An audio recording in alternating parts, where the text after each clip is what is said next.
Assalamualaikum warahmatullahi wabarakatuh. Saya Sezenul Kodrat, KS Angkatan 2015. Di sini saya mengambil mata kuliah tentang analisis kebijakan pembangunan dengan dosen pengampu mata kuliah itu Pak Aris Munandar. Jadi kali ini saya akan mereview atau meringkas satu buah buku yang ditugaskan oleh Pak Aris Munandar untuk bahan UTS saya seperti itu, dengan judul buku Metode Kuantitatif untuk Analisis Kebijakan, yang pengarangnya itu Swendi dan diterbitkan oleh PB Pers cetakan pertama pada tahun 2013 dan dicetak oleh cetakan PB. Buku ini sudah memberikan kita dan dilindungi undang-undang. Baik, kita langsung masuk ke bab per bab saja untuk secara ringkas mengenai peringkasan buku ini, karena jujur saja kami diberi waktu minimal 10 menit untuk meringkas buku ini sebanyak lebih kurang 8 bab lebih seperti itu. Jadi di bab 1 itu ada 1.1 itu paradigma pembangunan berkelanjutan. Konsep pembangunan yang mengintegrasikan masalah ekologi, ekonomi, dan sosial yang disebut dengan pembangunan berkelanjutan, sustainable development, telah disepakati secara global sejak diselenggarakan United Nations as Conference on Human Environment di Stockholm tahun 1972. Artinya dalam paradigma pembangunan berkelanjutan itu selalu berkaitan dengan ekologi, lingkungan, ekonomi, dan sosial. Di 1.2 yang selanjutnya itu konsep pengembangan wilayah. Konsep pembangunan wilayah memerlukan berbagai teori dan ilmu terapan seperti geografi, ekonomi, sosiologi, statistika, ilmu politik, ilmu lingkungan, dan sebagainya. Hal ini karena pembangunan itu merupakan fenomena multifaset yang memerlukan pendekatan dari berbagai bidang ilmu. Itu kata Budi Harsono tahun 2001. Pengembangan wilayah pada dasarnya punya tujuan agar wilayah itu berkembang menuju tingkat perkembangan yang diinginkan. Jadi dalam suatu pengembangan wilayah itu sendiri di sini memiliki berbagai aspek ilmu yang dilibatkan di dalam pengembangan wilayah, baik itu ilmu sosiologi dan sebagainya seperti itu. Yang paling penting itu ilmu sosialnya, itu yang untuk pengembangan suatu konsep wilayah. Dan itu selanjutnya itu ada 1.3 pada bab 1 ini. 1.3 itu pentingnya pendekatan partisipasi. Di partisipasi itu berdasarkan tingkat keterlibatan masyarakat dibagi menjadi 4 bagian atau 4 tahap. Berikut tahapannya. Yang pertama itu partisipasi dalam pembuatan keputusan. Jadi ketika kita membuat keputusan, masyarakat ikut dilibatkan dalam pembuatan keputusan itu sendiri. Yang kedua itu partisipasi dalam pelaksanaan. Ketika kita dalam melaksanakan suatu kebijakan atau suatu prosedur seperti itu dilibatkan masyarakatnya. Dan selanjutnya itu partisipasi dalam manfaat. Jadi ketika ada manfaatnya di dalam pendekatan ini, itu masyarakat juga ikut dilibatkan untuk manfaatnya dalam berpartisipasi. Yang selanjutnya itu partisipasi dalam evaluasi. Setelah kita melakukan pembuatan keputusan, pelaksanaannya kita lakukan seperti itu dan manfaatnya dirasakan sama-sama. Jadi selanjutnya itu partisipasi dalam evaluasi. Ketika kita mengevaluasi, masyarakat juga diikutkan dalam berpartisipasi. Tuh, jadi partisipasi masyarakat itu sangat diperlukan untuk sebuah kebijakan. Selanjutnya itu 1.4 sistem pendukung keputusan. Jadi keputusan itu sangat didukung. Itu seperti kata Marimin pada tahun 2004, dia menyatakan bahwa data diolah oleh sistem informasi manajemen. Data di informasi yang udah buat kebijakan dan di manajemen itu diolah seperti itu menjadi informasi. Selanjutnya informasi itu dihitung, disusun, dibuat dalam sistem kebijakan menjadi alternatif keputusan kebijakan. Keputusan kebijakannya selanjutnya itu dioperasionalkan menjadi langkah-langkah aksi berdasarkan standar operasional. Itu kata Marimin. Saya sangat setuju dengan kata Marimin ini, bahwasanya setelah dibuat kebijakan atau keputusan, operasionalnya dijalankan sebagai langkah-langkah untuk SOP dalam pelaksanaan. Oke, kita selanjutnya masuk ke bab 2. Bab 2 ini tentang analisis kebijakan. Pada poin 2.1 definisi kebijakan, itu pengertian kebijakan merujuk pada 3 hal, yakni sudut pandang, yang kedua selanjutnya itu rangkaian tindakan, dan selanjutnya itu peraturan.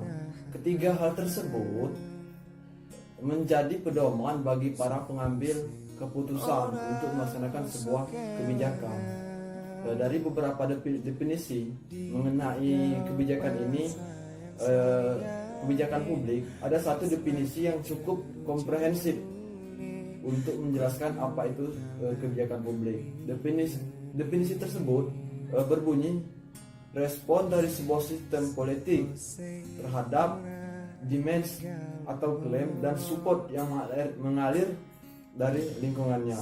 Dalam definisi tersebut, respon bisa dilihat sebagai isi dan implementasinya, serta dapat dianalisis kebijakan itu sendiri. Sistem politik tentu saja merujuk pada aktor politik, seperti halnya aktor politik itu pemerintah, parlemen, masyarakat, dan aktor yang lain seperti itu.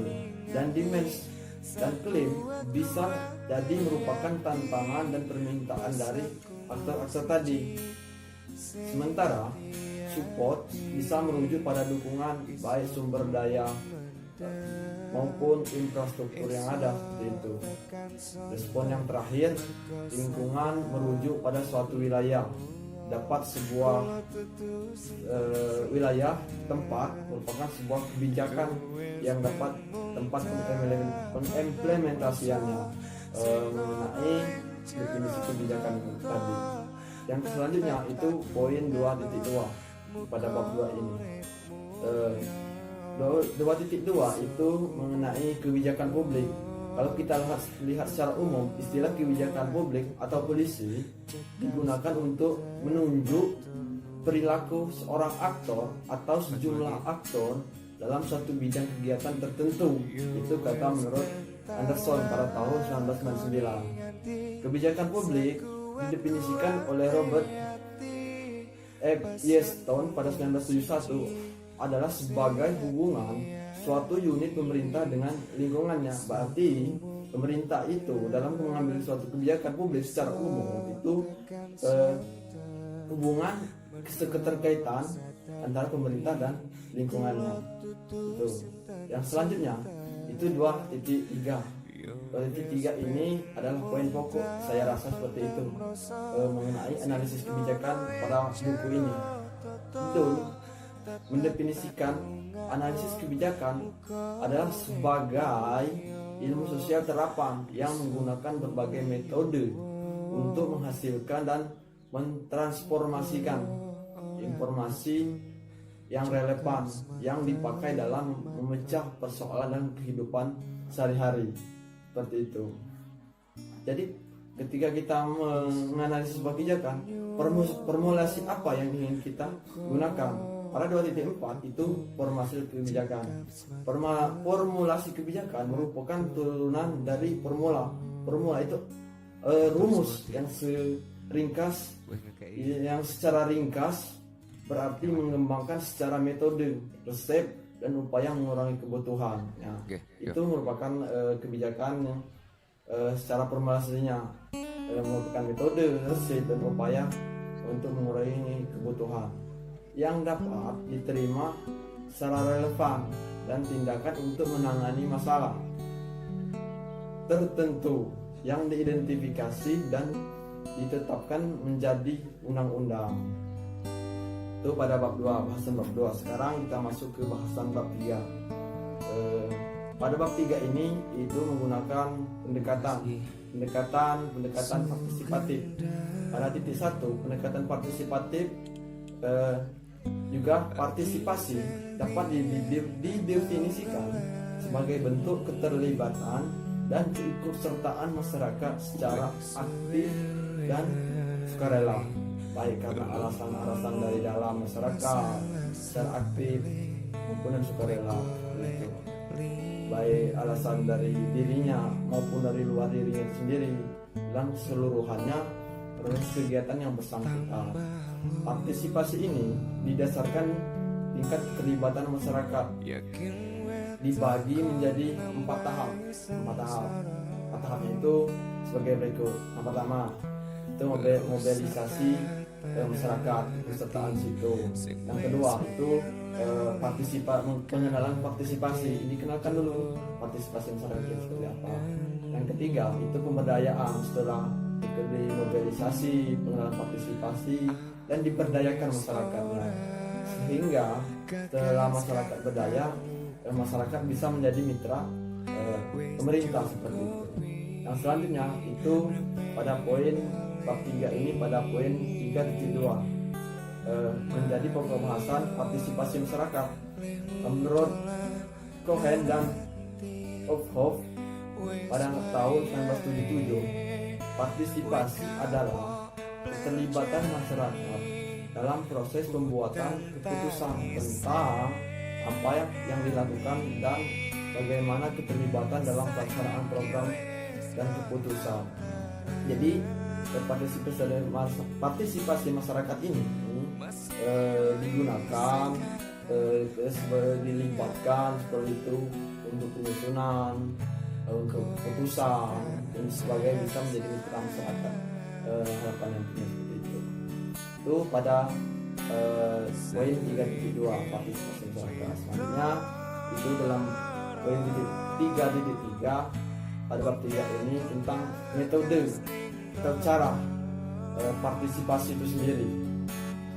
Dengan pola pendekatan pengelolaan yang berbasiskan masyarakat ini diharapkan setiap rumusan perencanaan muncul dari aspirasi masyarakat itu sendiri. Artinya masyarakat itu tahu masalahnya, tahu pembuatan perencanaannya, aspirasi masyarakat dia ada seperti itu, sehingga pelaksanaan programnya itu berdasarkan dari masyarakat, untuk masyarakat, dikelola oleh masyarakat, dan untuk kemajuan masyarakat itu sendiri. Itu namanya metode bottom up, dari bawah ke atas seperti itu. Selanjutnya, pola pendekatan ini dapat ditempuh dengan 2 cara. Ada sedikit jeda juga ya. Yang pertama, program perencanaan partisipasi pembangunan masyarakat desa. Yang kedua itu pendekatan PRA. PRA itu partisipasi ruler appraisal. PRA sendiri secara harfiah diartikan sebagai cara untuk memahami keadaan suatu kondisi dengan melibatkan partisipasi masyarakat. Kalau kita lihat secara luas, PRA ini diartikan sebagai pendekatan. Artinya metode-metode ini dari bawah, dari masyarakat seperti itu, dan juga melibatkan masyarakat, pembangunan juga untuk masyarakat seperti itu, dengan menggunakan teknik pelibatan masyarakat dalam proses-proses pemikirannya yang berlangsung secara real atau real need dari masyarakat itu sendiri selama kegiatan perencanaan dan pelaksanaan sekaligus pemantauan, sedalam juga melibatkan dan evaluasi program pembangunan masyarakat itu sendiri. Masyarakat yang memiliki masalahnya seperti itu, yang apresiasi masyarakat di masyarakat sendiri, perencanaannya di masyarakat sendiri. Selanjutnya pada bab 4 Keempat ini menganalisis stakeholder. Stakeholder itu orang yang terlibat dalam suatu kebijakan. Pada poin 4.1 pengertian stakeholder, Brennan pada tahun 1984 mendefinisikan stakeholder itu sebagai kelompok atau individu yang dapat mempengaruhi serta dipengaruhi oleh suatu pencapaian tujuan. Stakeholder ini seringkali diidentifikasi dengan suatu dasar tertentu, yaitu dari segi pertama itu segi kekuatan dan juga kepentingan yang relatif bagi stakeholder terhadap suatu isu, dari segi posisi penting dan pengaruhnya yang dimiliki. Itu berdasarkan menurut Ramirez pada tahun 1999. Selanjutnya 4.2 perlunya analisis stakeholder. Setelah kebijakan dibuat, pengertian stakeholder sudah diterangkan seperti itu. Selanjutnya itu diperlukan analisis stakeholder pada poin 4.2. Analisis stakeholder ini merupakan multi stakeholder atau keseluruhan stakeholder yang didefinisikan sebagai suatu cara, pendekatan, dan prosedur untuk memperoleh pemahaman dari suatu sistem melalui identifikasi stakeholder. Kunci dari sistem tersebut dan melakukan asesmen terhadap interest mereka terhadap sistem. Itu menurut Greenberg 1995. Perlunya sudah dianalisis, kita stakeholder udah ada, analisis stakeholder. Selanjutnya itu kita butuh teknik. Seperti apa sih stakeholder ini?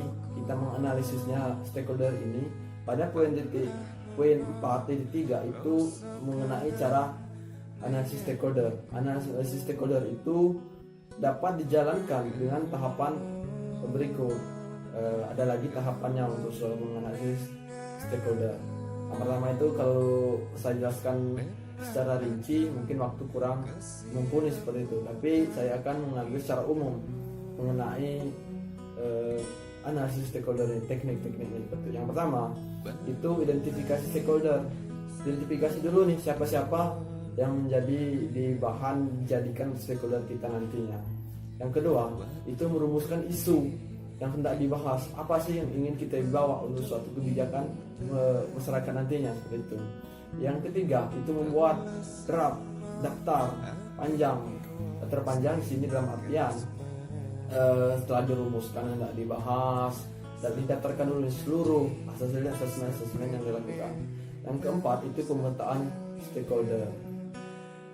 Kita masuk ke sesi selanjutnya atau bab selanjutnya itu pada bab 5 metode, terdapat metode kuantitatif. Apa saja sih yang terdapat di dalam metode kuantitatif ini? Kita akan bahas di dalam bab ini. Pertama itu 5.1 itu membahas tentang pendekatan kuantitatif. Seperti apa sih pendekatan kuantitatif ini? Kalau dilihat secara umum terdapat dua pendekatan dalam pengambilan suatu keputusan. Pertama yaitu pendekatan kualitatif dan pendekatan kuantitatif. Ketika lihat secara sederhananya, pendekatan kualitatif itu mengandalkan penilaian subjektif terhadap suatu masalah seperti itu. Sementara jika dilakukan dengan pendekatan kuantitatif itu berdasarkan keputusan pada penilaian yang objektif yang didasarkan pada model matematika yang dibuat. Ketika kita menurut Erianto, metode kuantitatif merupakan metode riset untuk mengukur, ya kan? Metode kuantitatif ini merupakan cara meneliti untuk mengukur sesuatu secara akurat tentang suatu perihal yang sedang dikaji seperti itu. Sedangkan metode kualitatif itu lebih cenderung meneliti fenomena dan rincian secara deskripsi dari suatu perihal menurut Rianto pada tahun 2007. Langkah-langkah dalam pengambilan keputusan dengan pendekatan kuantitatif dapat disajikan sebagai berikut. Yang pertama itu kalau secara kuantitatifnya itu mendefinisikan masalah. Yang kedua, pengembangan model. Yang ketiga, pengumpulan data gitu. Yang keempat, membuat solusi. Yang kelima, setelah dibuat itu diuji solusinya seperti apa. Keenam, kita menganalisis hasil. Yang ketujuh itu mengimplementasikan hasil gitu. Selanjutnya analisis prospektif 5.2 ini. Analisis prospektif adalah suatu cara atau pendekatan untuk menganalisis beragam kemungkinan yang terjadi pada masa depan seperti itu, berdasarkan ketika situasi saat ini. Analisis prospektif ini tidak sama dengan penamalan karena situasi saat ini tidak dapat digunakan untuk meramal masa depan. Saya kira seperti itu untuk analisis prospektif. Yang memiliki tujuan, analisis prospektif ini memiliki tujuan. Yang pertama itu mendefinisikan tujuannya apa dulu itu. Jadi ketika dia ada pembangunan, definisikan dulu tujuan pembangunan seperti apa. Baik jangka panjang itu perlu dipelajari dari sistem. Yang kedua itu menentukan strategi, langkah apa saja, metode apa saja sih yang akan diikuti agar sistem mencapai tujuan kita. Strategi berupa rangkaian keputusan yang penting untuk mencapai tujuan dan dugaan, serta kita bisa memperkirakan interaksi yang mungkin sebagai akibat dari setiap keputusan yang diambil gitu. Yang ketiga itu menerjemahkan strategi siapa sih itu dalam perencanaan tujuan umum dan strategi yang muncul dari analisis prospektif yang berguna untuk menentukan prioritas dalam proses perencanaan yang akan dilakukan. Itu analisis SWOT, strength, weakness, opportunity dengan treatment. Sini analisis SWOT dan AHP. AHP itu apa sih sebenarnya? AHP itu adalah suatu analisis dalam pengambilan keputusan. Nah, jadi AHP itu cara kita menganalisis untuk mengambil sebuah keputusan yang menentukan kebijakan yang akan diambil dan menetapkan prioritas dan membuat keputusan yang paling baik. Itu. Jadi ketika aspek kualitatif dan kuantitatif dibutuhkan untuk pertimbangan, hanya untuk pertimbangan saja. Tahap terpenting dari AHP ini adalah penilaian perbandingan berpasangan yang ada dasarnya merupakan perbandingan tingkat kepentingan antar komponen dalam suatu tingkat hierarkinya saat pada tahun 1993. Selanjutnya itu menyusun faktor-faktor strategi yang digunakan dalam matriks SWOT yang kita lakukan tadi, yang dapat menggambarkan HP akan membantunya. Meningkatkan analisis SWOT dalam mengelaborasikan hasil keputusan situasional sehingga keputusan strategi alternatif dapat diprioritaskan. Tahap terpenting dari AHP adalah penilaian perbandingan berpasangan yang pada dasarnya merupakan perbandingan tingkat kepentingan antar komponen dalam suatu tingkat hierarki tadi. Itu yang perlu dianalisis SWOT atau cara analisis SWOT dan HP, keterkaitan antara keduanya gitu. Yang ketiga itu 3.4 adalah analisis trade-off. Trade-off itu sendiri mengandung makna preferensi dan pilihan. Trade-off dapat pula diartikan sebagai kesepakatan atau kompromi. Itu kompromi kita atau kesepakatan dan semua sama stakeholdernya nantinya. Melakukan trade-off itu diartikan sebagai suatu keinginan kita untuk membuat suatu pertukaran keuntungan yang bernilai lebih dengan beberapa tingkat kerugian yang dapat diterima, yaitu Snambus dan Lete pada 1973. Analisis trade-off atau trade-off analisis disingkat dengan TOA merupakan sebuah proses di mana stakeholder ini melibatkan untuk mempertimbangkan strategi-strateginya pengelolaan yang berbeda dan secara tegas menentukan prioritas kegiatan. Titik yang selanjutnya itu 5.5 multidimensional scaling. MDS ini dapat memotret tingkat keberlanjutan pembangunan pada saat ini yang dilihat dari dua dimensi pembangunan. Itu mengenai metode kuantitatif dalam analisis kebijakan. Itu selanjutnya kita masuk ke bab 6. Bab 6 ini contoh atau aplikasi. Mungkin untuk contoh dan aplikasi saya tidak akan terlalu panjang lebar untuk membahasnya, karena kita sama-sama ilmu ini kita sama-sama pelajari seperti itu untuk aplikasinya. Contohnya contoh aplikasi dalam riset kebijakan. Saya contohkan ini 6.1 kebijakan pengelolaan limbah. Contohnya limbah perkebunan kelapa sawit dalam bentuk gas, limbah padat, dan limbah cair. Ini bisa berpotensi menyebabkan suatu polusi bila tidak dikelola dengan baik.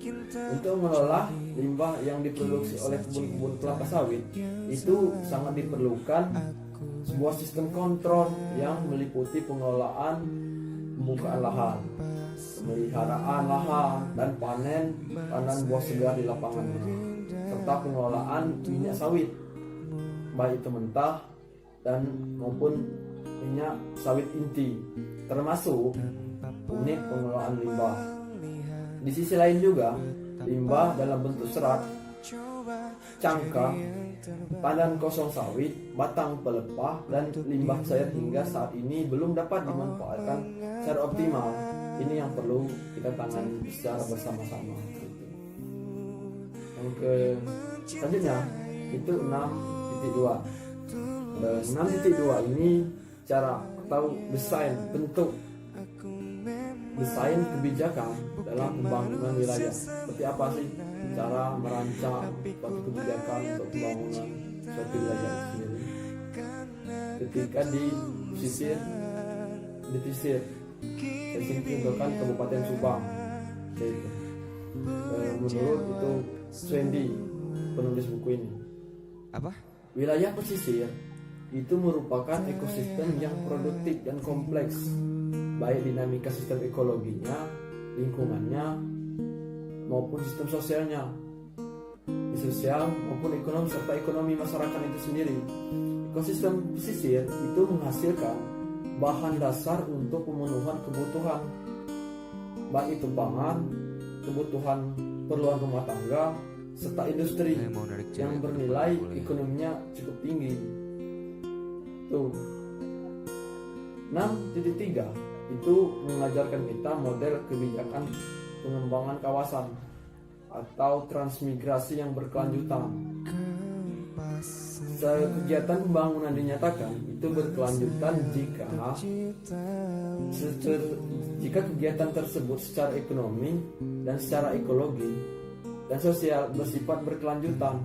Berkelanjutan secara ekonomi berarti suatu kegiatan pembangunan harus dapat membuahkan suatu pertumbuhan ekonomi, pemeliharaan kapital dan penggunaan sumber dayanya, dan juga investasi secara efisien.